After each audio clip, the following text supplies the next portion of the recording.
태평양을 사이에 두고 수소 경제 규모 경쟁이 시작될 조짐입니다. 현대차그룹과 SK그룹이 K수소 동맹을 발표한 날 바다 건너 미국에선 조 바이든 미국 대통령의 특사가 석유화학 메이저들에게 수소 사업 진출을 직접 주문했습니다.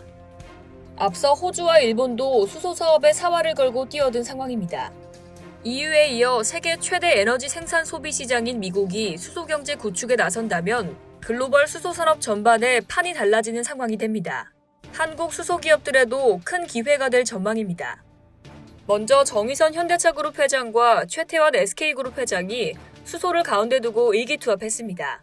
2일 SK 수소 양산 예정지인 인천에서 만난 두 총수는 정세균 국무총리 주재 행사에 앞서 한시간여 별도로 회동하고 이 같은 대화를 나눈 것으로 전해졌습니다. 현대차가 먼저 포스코와 협력한 데 이어 SK와도 적극적인 수소 협력에 나서기로 하면서 SK그룹의 수소 양산 시기에도 상당히 앞당겼습니다. SK는 당장 2025년부터 인천에서 수소를 양산한다는 방침입니다. 2030년 양산 계획을 세운 현대차와 포스코보다 빠릅니다.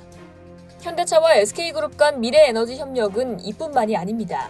현대차의 첫 순수 전기차 전용 플랫폼 EGMP 적용 모델 아이오닉5의 올해 생산분은 모두 SK이노베이션이 생산한 배터리를 탑재합니다.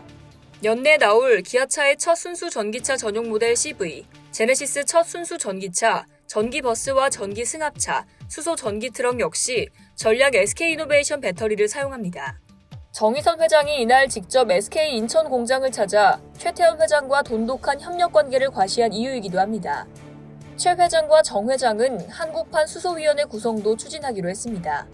선진국들을 중심으로 추진되는 수소 관련 논의 중심축을 한국으로 옮겨올 수 있는 시도입니다.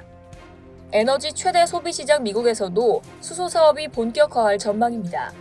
바이든 대통령의 환경 분야 대변인격인 존 케리 기후특사는 현대차와 SK가 수소 협력을 발표한 날 한 컨퍼런스에서 미국 석유 가스 업계는 수소 생산 운송에 대한 거대한 기회를 받아들여야 한다고 말했습니다.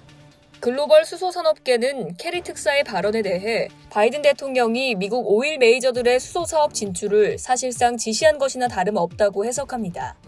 케리 특사는 오바마 행정부에서 국무장관을 지냈고 파리 기후협약에 직접 서명한 환경 문제에 있어 상징적인 인물입니다.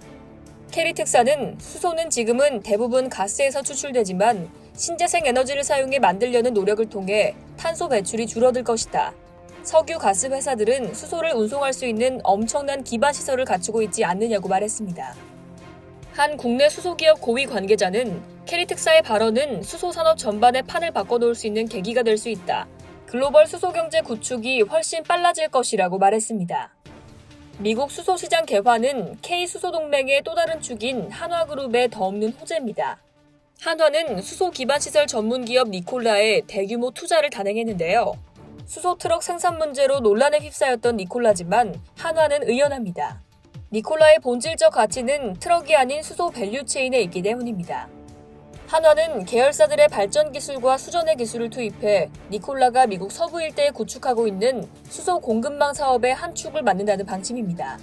보쉬와 GM 등도 각기 전공 분야를 맡아 니콜라 수소 프로젝트에 참여하고 있습니다. 조만간 미국 내에서 가시적인 성과가 나올 전망입니다.